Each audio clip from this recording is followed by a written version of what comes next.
Bonjour tout le monde! Pour ce nouveau numéro de Tire la chevillette, nous revenons sur deux projets qui se sont déroulés sur l'année 2020-2021.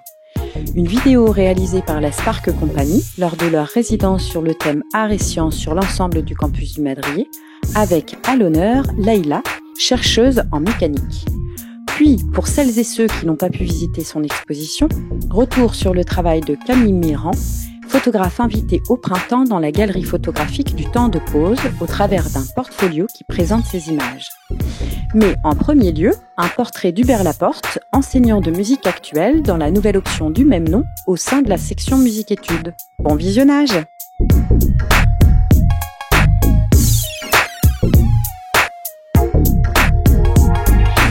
Bonjour Hubert, pouvez-vous tout d'abord nous expliquer ce que recouvre le terme musique actuelle, à quoi ça correspond? La musique actuelle, c'est un terme qui a été créé par l'État dans les années 90 et ils avaient besoin d'un terme par rapport à leurs subventions. Donc ils l'ont défini comme de la musique amplifiée. Je trouve que c'est un peu réducteur par rapport aux musiques actuelles parce que ce soit aujourd'hui, je pense qu'il y a des musiques qui sont pas forcément amplifiées qu'on peut qualifier de musique actuelle, comme de la folk, je sais pas, deux guitaristes, une chanteuse qui sont pas forcément amplifiées, ça reste de la musique actuelle. Et à l'inverse, dans le temps, si on part du blues, je pense qu'on est à peu près tous d'accord pour se dire que le blues c'est de la musique actuelle. Et pourtant, c'est une musique qui est assez ancienne et qui n'a pas été amplifiée à ses débuts en fait. Par rapport à la musique classique c'est vrai que c'est de la musique très écrite où les gens jouent avec une partition face à eux. Et je pense que la musique actuelle, il y a plutôt ce côté, la partition fait partie de la musique actuelle, mais elle peut être aussi transmise par d'autres moyens en fait. Je pense que c'est plus cette définition-là que je donnerais à la musique actuelle, c'est-à-dire que c'est de la musique qu'on joue sans forcément partition. Pouvez-vous à présent nous parler de votre parcours? Quelle vie musicale avez-vous en dehors de l'INSA? Je suis allé à l'école de la MAI, Music Academy International, qui se situe à Nancy, c'est un groupuscule de Berkeley. C'est une école de musique actuelle dans laquelle on essaye de former des musiciens un peu couteau suisse. Par exemple, si vous avez besoin d'un musicien le vendredi et qu'on vous appelle le lundi, vous soyez capable de restituer un répertoire en 4 ou 5 jours sans problème. Donc mes activités, je suis professeur de basse, de guitare et d'atelier de musique actuelle. À côté de ça, je suis aussi musicien. J'ai pu accompagner des gens comme Gene Carpenter, comme Janis Johnson. J'ai aussi travaillé un petit peu avec Fabien de Ultra Vomit. Et puis là, demain, on fait un hommage à Serge Hendrix avec Little Bird. C'est un petit peu des plus que je peux faire, des remplacements, des choses comme ça. Et j'ai moi-même mon groupe de soul qui s'appelle Beauty Soul et on a un EP qui sort bientôt. C'est un groupe, ça fait 10 ans que je l'aime et on a tout le temps des gens qui viennent et qui sortent. Donc, mais on garde le cap. Et enfin, je fais aussi une action culturelle en collège. Donc, avec la prof de français, on choisit des chansons. On fait réécrire ces chansons par les enfants qui écrivent les couplets. Moi, de mon côté, j'enregistre la musique. On enregistre aussi les refrains. Et eux, ils font tout ce qui est couplé. Donc on les fait rapper sur les couplets. Et puis à la fin de l'année, on fait un CD avec eux, on les enregistre. Et on les met aussi sur scène. Et donc avec l'équipe de professeurs, on les accompagne sur scène. Et c'est un grand moment, c'est super. Et enfin, retour sur votre activité avec nous. Comment travaillez-vous avec les étudiants de la section musique-études? Avec les étudiants, la première fois qu'on se voit, on discute de leurs goûts musicaux. Ils choisissent un morceau. Après, moi, je leur amène une proposition pour chaque élève de ce morceau, comment on peut faire cette reprise. Et après, on discute ensemble. Moi, je leur propose forcément quelque chose. Il y a des élèves qui me disent « Ok, ça me va ». Puis d'autres élèves qui me disent « Ah bah j'aimerais faire ci, ça ». Enfin, donc ça, c'est le travail vraiment musical. J'aimerais bien pousser aussi sur le travail du spectacle aussi, travailler avec eux, le visuel, qu'est-ce qui se passe entre les morceaux. Enfin, vraiment se dire comment on peut donner aux gens et quel est le but d'un spectacle et d'aller plus loin avec eux. J'ai aussi grand espoir que l'on puisse mettre en place un partenariat avec le 106, donc justement les spectacles peut-être on pourra les mettre au 106 ou au moins rencontrer des professionnels du spectacle au 106. Et évidemment on peut faire tout ça parce qu'on est dans les mêmes locaux que ceux de l'AMIR.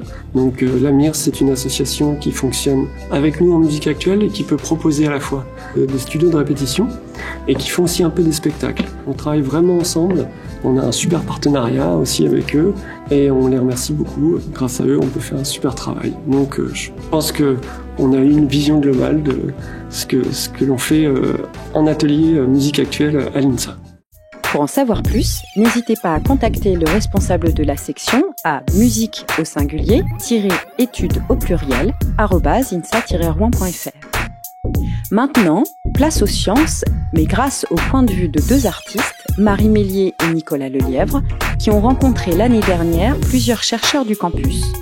Ils livrent par des petites capsules vidéo leur regard naïf et poétique sur leurs découvertes au sein de nos laboratoires.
La Spark Company présentera l'ensemble de son travail lors de cette résidence à l'occasion de la prochaine fête de la science, le samedi 9 octobre à 15h à l'UFR des sciences et techniques de l'Université Rouen-Normandie sur son site du Madrier.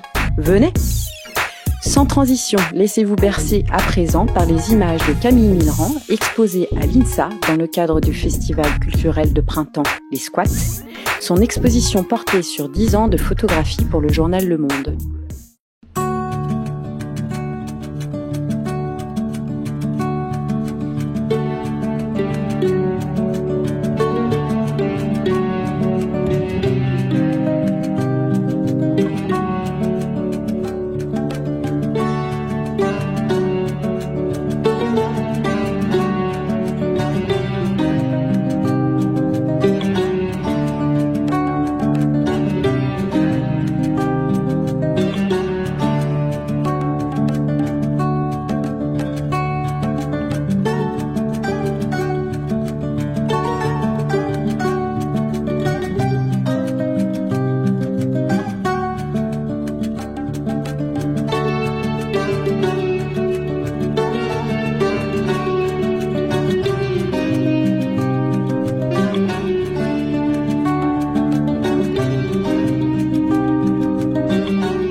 En complément, retrouvez sur la Web TV de l'école une conférence animée par le Club Débat du BDE et à laquelle participait également Marie Soumala, rédactrice des pages internationales du journal Le Monde.